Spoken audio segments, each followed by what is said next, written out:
Hello friends, welcome to target and goal. Friends, ये 6वां test है और देखिए ये जीएस का है। इसके साथ साथ में हमने 5 टेस्ट सारे सब्जेक्ट्स के, यानी कि देखिए जीएस है, यूपी स्पेशल है, हिंदी है और कंप्यूटर, इन सब के 5 टेस्ट जो है हमने क्या कर दिया है कि अपलोड कर दिया है।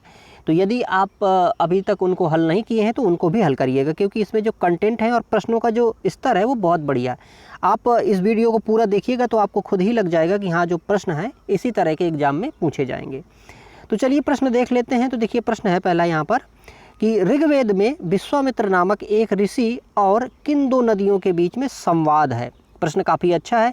तो ये पूछ रहा है कि भाई जो विश्वामित्र हैं, तो विश्वामित्र और किन 2 नदियों के बीच में ऋग्वेद में संवाद की चर्चा मतलब आती है।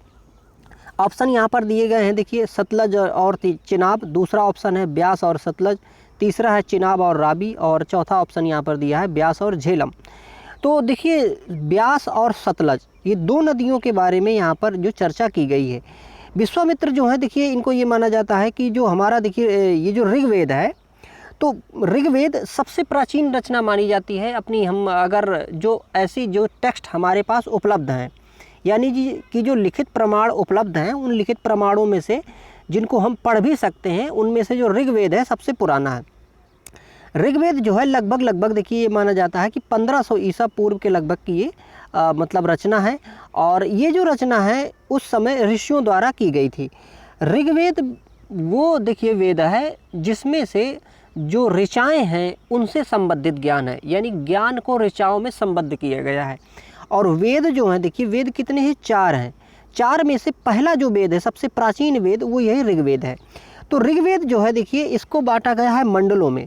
तो मंडल में 10 मंडल हैं। इसमें 10 मंडल में से जो तीसरा मंडल है, इस तीसरे मंडल में यहाँ पर विश्वामित्र के बारे में बात की गई है, या फिर कहा गया है कि तीसरे मंडल की जो रचना है वो विश्वामित्र ने की है।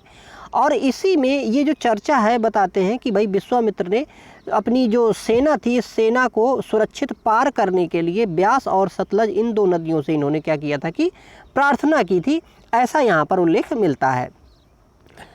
तो चलिए देखिए अगला प्रश्न देखते हैं। फिर अगला प्रश्न है, देखिए कांग्रेस का वह अधिवेशन कहाँ हुआ था जिसमें महात्मा गांधी ने अन्य नेताओं को खिलाफत के साथ साथ स्वराज के समर्थन में असहयोग आंदोलन शुरू करने की आवश्यकता के बारे में आश्वस्त किया था।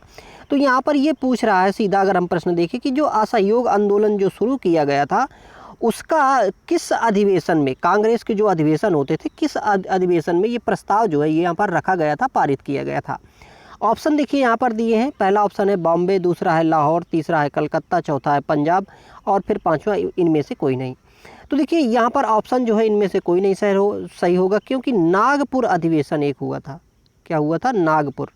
तो नागपुर अधिवेशन में ये निर्धारित किया गया था कि भाई असहयोग आंदोलन चलाया जाएगा, और असहयोग आंदोलन और के साथ साथ में देखिए जो खिलाफत आंदोलन था, क्योंकि खिलाफत आंदोलन के तहत ही जो मुस्लिम थे उनको कांग्रेस से क्या किया गया था कि जोड़ा गया था, ताकि हमारी जो संख्या है वो बढ़े और जो पूरी शक्ति है, जो उस पूरी शक्ति से हम अंग्रेज़ों का विरोध कर सकें। तो ये कौन सा अधिवेशन था? नागपुर अधिवेशन था, जिसमें ये बात की गई थी। अगला प्रश्न देखिए। अगला प्रश्न है निम्नलिखित में से किस मामले पर अकेले केंद्रीय विधानमंडल के पास कानून बनाने की शक्ति है, जिसे अवशिष्ट शक्तियों के रूप में जाना जाता है। ऑप्शन देखिए यहाँ पर है पशुधन, दूसरा है पशुपालन, तीसरा है साइबर कानून और चौथा है व्यापार और वाणिज्य कानून और 5वां इनमें से कोई नहीं। तो देखिए यहाँ पर जो अवशिष्ट शक्तियाँ जो हैं केंद्र के पास जो होती हैं, तो ये जो है साइबर कानून पे अवशिष्ट शक्तियों के तहत कानून जो बनाएगा वो कौन बनाएगा? केंद्र बनाएगा। अब देखिए बात ये है सीधी अगर हम बात करें कि भाई हमारे इसमें जो अनुसूचियां हैं, तो वर्तमान में 12 अनुसूचियां हैं। तो 12 अनुसूचियों में से 7वीं अनुसूची में ये कहा गया है कि जो विषय हैं, कानून जिन पे बनाए जाएंगे, तो उनको 3 उसमें बांट दिया गया है। एक पे यहाँ पर देखिए केंद्र बनाता है कानून, दूसरा यहाँ पर बनाता है राज्य, और एक बनाती है यहाँ पर समवर्ती सूची जिसको हम कहते हैं, उसमें राज्य और केंद्र दोनों बनाते हैं। इसके साथ देखिए अगर कोई सब्जेक्ट ऐसा है जो बचा रह जाता है, तो उसको हम यहाँ पर कहेंगे कि भाई ये जो अतिरिक्त मतलब रहेगा या फिर अवशिष्ट शक्तियाँ रहेंगी, तो अवशिष्ट शक्तियों को केंद्र के पास में रखा गया है। चूँकि उस समय देखिए जब हमारा संविधान बन रहा था तो उस समय ये साइबर कानून जैसी या साइबर अपराध जैसी कोई चीज़ें नहीं थी। तो अब लेकिन वो जो लोगों ने संविधान बनाया था उनका ये विज़न था। उन्होंने सोचा था कि अगर भाई भविष्य में कुछ ऐसा कानून बनाने की आवश्यकता पड़ेगी या कोई अगर नया विषय आएगा तो उस विषय को हम क्या कहेंगे, तो उस विषय को उन्होंने अवशिष्ट शक्तियों के रूप में रखा था और ये कहा था कि भाई कि इसमें से केंद्र जो है क्या करेगी कि अपना कानून बनाएगी। तो जैसे कि देखिए अभी यहाँ पर मान लीजिए कि हम ये साइबर कानून है, तो साइबर कानून अभी वर्तमान की आवश्यकता है, तो इस पर जो कानून बनाने का अधिकार होगा वो क्या होगा, साइबर अपराध पे कानून बनाने का अधिकार केंद्र का होगा। तो ये साइबर जो शक्तियाँ हैं, ये साइबर कानून जो है अवशिष्ट शक्तियों के अंतर्गत यहाँ पर आएगा। अगला देखिए प्रश्न है कि दलमा अभ्यारण्य निम्नलिखित में से किस राज्य में स्थित है। तो दलमा या डलमा जो अभ्यारण्य है ये कहाँ पर स्थित है। ऑप्शन देखिए दिया है छत्तीसगढ़, दूसरा है असम, तीसरा ऑप्शन झारखंड, चौथा तेलंगाना और या फिर ऊपर में से कोई नहीं। तो देखिए यहाँ पर ये जो डलमा है ये डलमा कहाँ पे है, झारखंड में है ना, ये झारखंड का ये एक अभ्यारण्य है। अगला देखिए भाई प्रश्न देखते हैं। देखिए प्रश्न है मानव मस्तिष्क में दो न्यूरॉन्स के बीच के अंतर को निम्नलिखित में से किस नाम से जाना जाता है। तो जो न्यूरॉन्स होते हैं, हम जानते हैं कि हमारा जो भाई मस्तिष्क है इसमें न्यूरॉन्स बहुत सारे हैं। तो न्यूरॉन्स देखिए जो होते हैं, तो न्यूरॉन्स के बीच में जो जगह होती है उसको किस नाम से जानते हैं। ऑप्शन देखिए यहाँ पर दिया गया है सिनैप्स, दूसरा है अक्षतंतु एक्सॉन, तीसरा है यहाँ पर द्रुमास्म या डेंड्राइट, चौथा ऑप्शन दिया है आवेग या इम्पल्सन और पांचवा है इनमें से कोई नहीं। तो देखिए जो न्यूरॉन्स होते हैं, न्यूरॉन्स के बीच में यहाँ पर सिनैप्स जो होता है, इस जगह को सिनैप्स यहाँ पर कहते हैं। अगला देखिए प्रसिद्ध संस्कृत ग्रंथ लीलावती किस विषय पर लिखा गया ग्रंथ है। तो हमें ये बताना है कि भाई कि जो लीलावती जो ग्रंथ लिखा गया है तो लीलावती किस विषय से संबंधित है। ऑप्शन है देखिए नागरिक शास्त्र, दूसरा है भूगोल, तीसरा गणित, चौथा अर्थशास्त्र और या फिर में से कोई नहीं। तो देखिए ये जो लीलावती ग्रंथ लिखा गया है ये कौन सा है, ये गणित का है। ठीक है, तो गणित या खगोल शास्त्र का जो ग्रंथ है वो लीलावती ग्रंथ है। और ये जो ग्रंथ है देखिए ये भास्कर द्वितीय द्वारा लिखा गया था। किसके द्वारा, भास्कर द्वितीय द्वारा ये लिखा गया। तो ये भी हमें महत्वपूर्ण है थोड़ा सा कि लीलावती किसने लिखा है, तो भास्कर ने यहाँ पर लिखा। तो ये गणित का या फिर खगोल शास्त्र का क्या है कि एक ये ग्रंथ है। अगला प्रश्न देखिए पूछा गया है अलीगढ़ मुस्लिम विश्वविद्यालय की स्थापना किसने की। ऑप्शन है देखिए सैयद अहमद खान, दूसरा है मोहम्मद अली जौहर, तीसरा मोहम्मद इकबाल, चौथा है सैयद अमीर अली और या फिर इनमें से कोई नहीं। तो देखिए जो ये अलीगढ़ मुस्लिम विश्वविद्यालय है इसकी जो स्थापना है यहाँ पर सैयद अहमद खान द्वारा की गई थी।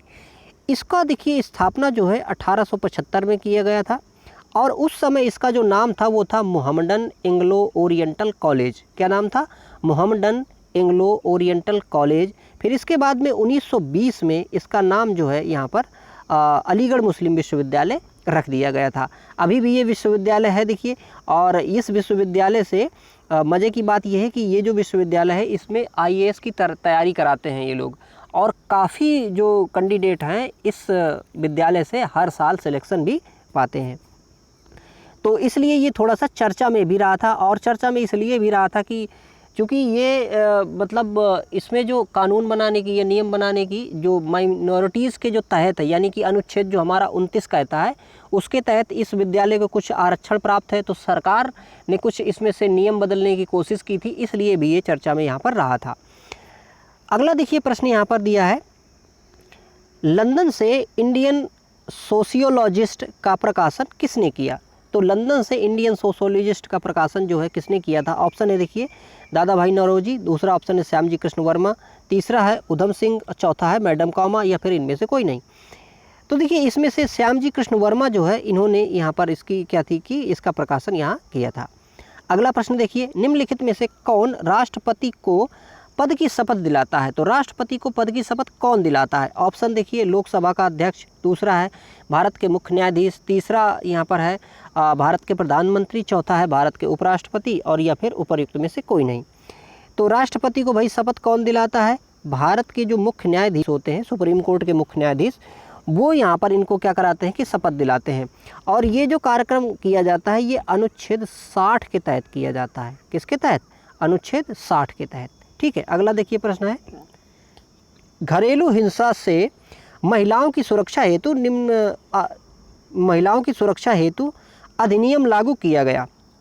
तो महिलाओं की हिंसा, महिलाओं पे मतलब हिंसा ना हो, घरेलू हिंसा ना हो, इसके लिए जो कानून है या अधिनियम है कब लाया गया था? ऑप्शन देखिए यहाँ पर दिए हैं, 2008, 1989 और 2009, 2007 और उपयुक्त से कोई नहीं।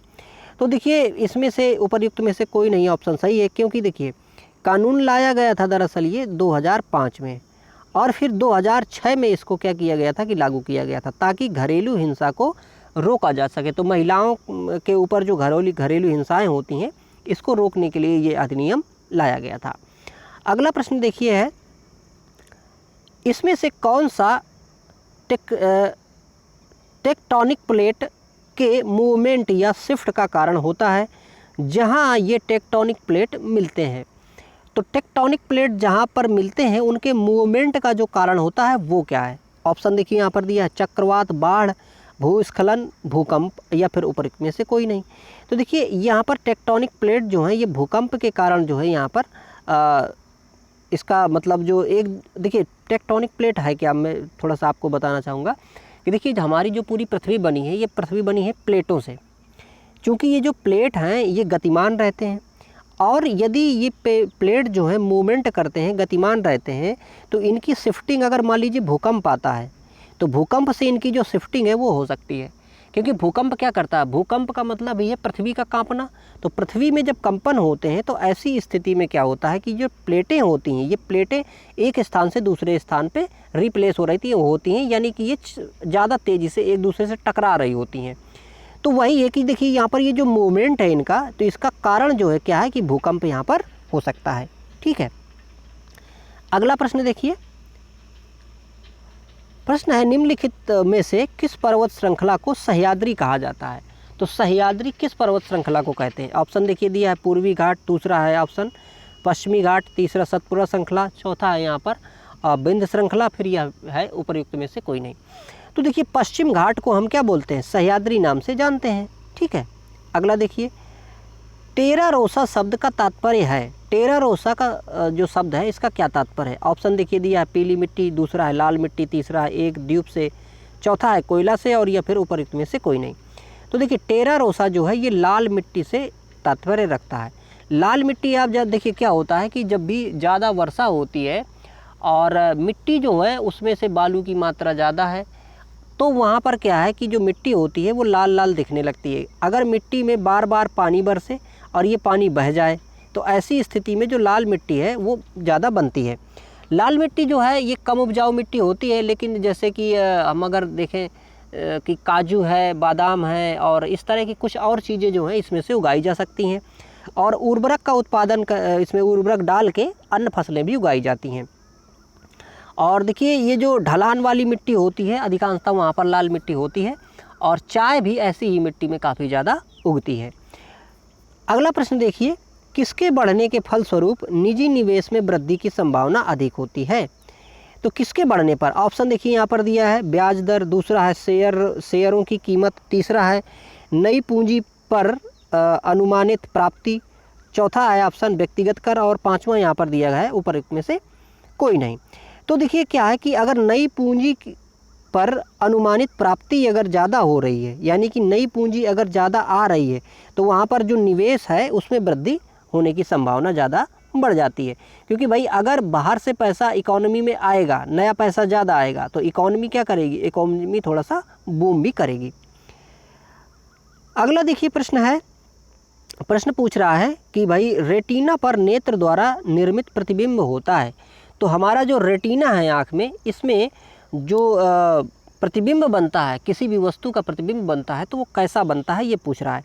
ऑप्शन देखिए पहला दिया है वास्तविक उल्टा छोटा, दूसरा है यहाँ पर ऑप्शन वास्तविक सीधा बड़ा, तीसरा ऑप्शन वास्तविक सीधा छोटा, चौथा है वास्तविक उल्टा छोटा, और फिर है उपयुक्त में से कोई नहीं। तो देखिए रेटिना में जो यहाँ पर प्रतिबिंब बनता है तो वो प्रतिबिंब कैसा होता है? छोटा होता है, उल्टा होता है और वास्तविक होता है, यानी वास्तविक, उल्टा और छोटा। अब देखिए हमारी रेटिना में ये जो प्रतिबिंब है ये तो भाई उल्टा बनता है, लेकिन हमको चीज़ें सीधी दिखती हैं। तो सीधी इसलिए दिखती हैं क्योंकि हमारा जो माइंड है ना, माइंड क्या करता है, इन चीज़ों को सीधा करके फिर देखता है, इसलिए चीज़ें हमें सीधी दिखती हैं। अगला प्रश्न देख लेते हैं। देखिए प्रश्न पूछ रहा है कि हमारा शरीर और खाली स्थान पीएच सीमा के भीतर काम करता है। तो ये पूछ रहा है कि हमारा शरीर जो है पीएच सीमा, किस पीएच सीमा के अंदर काम करता है। ऑप्शन देखिए यहाँ पर दिया गया है 8.0 से लेके 9.0, दूसरा ऑप्शन है 6.0 से लेके 7.0, तीसरा ऑप्शन है यहाँ पर 7.0 से लेके 7.8, चौथा ऑप्शन है 6.0 से लेके 6.8, और या फिर ऊपर में से कोई नहीं। तो देखिए हमारा जो शरीर है फ्रेंड्स, ये शरीर जो है ये 7.0 से लेके 7.8 पीएच वैल्यू तक काम करता है। पीएच क्या होता है, देखिए पीएच जो है ये अम्लीयता और क्षारीयता का गुण है। यानी कि देखिए जो 7 पीएच मान होता है, 7 ये न्यूट्रल होता है, ना तो ये अम्ल होगा ना क्षारीय होगा। लेकिन अगर 7 से वैल्यू यदि बढ़ने लगती है तो वो जो पदार्थ है वो होने लगता है कैसा, क्षारीय। और यदि 7 से कम वैल्यू होने लगती है तो क्या होने लगता है कि वो जो है अम्लीय होने लगता है। तो यहाँ पर अगर ये प्रश्न पूछा होता कि भाई हमारा जो शरीर है वो अम्लीय है या क्षारीय है टोटल, तो उस हिसाब से अगर देखा जाता तो हमारा जो शरीर है ये 7.0 से 7.8 तक है। यानी कि ये क्या है, यहाँ पर क्षारीयता को निर्धारित कर रहा है। अगला देखिए प्रश्न है, घाव का अध्ययन क्या कहलाता है। तो घाव जो हो जाते हैं इनका अध्ययन क्या कहलाता है। ऑप्शन देखिए दिया है कैलोलॉजी, दूसरा है ऑन्कोलॉजी, तीसरा है ट्रोमेटोलॉजी, चौथा ऑप्शन दिया है डर्मेटोलॉजी, और या फिर ऊपर में से कोई नहीं। तो देखिए ये जो घाव का अध्ययन है, घाव का अध्ययन यहाँ पर क्या कहलाता है फ्रेंड्स, ये कहलाता है देखिए ट्रोमेटोलॉजी। ठीक है, तो घाव के अध्ययन को हम ट्रोमेटोलॉजी नाम से जानते हैं। अगला प्रश्न देखिए, किस भारतीय शोध केंद्र को, अब देखिए करंट के प्रश्न है यहाँ पर, किस भारतीय शोध केंद्र को नवंबर 2024 में विश्व पशु स्वास्थ्य संगठन की संदर्भ प्रयोगशाला का दर्जा प्राप्त हुआ है। तो ये देखिए जो है इसका सही आंसर है वो पहला ही है यहाँ पर, ICAR NCR इक्विन हिसार। ठीक है, ये इसका सही आंसर है। अगला देखिए प्रश्न है, निम्नलिखित में से किस खिलाड़ी ने हाल ही में नवंबर 2024 दिग्गज जॉन जेलेंजनी को अपना नया कोच बनाया है। तो जॉन जेलेंजनी को नया कोच किसने बनाया है। ऑप्शन देखिए दिए हैं यहाँ पर, हरमनप्रीत कौर, और दूसरा है PR श्रीजेश, तीसरा है नीरज चोपड़ा, चौथा है संजू सैमसन, और या फिर ऊपर में से कोई नहीं। तो देखिए नीरज चोपड़ा ये भाला फेंकते हैं, है ना, जेवलिन।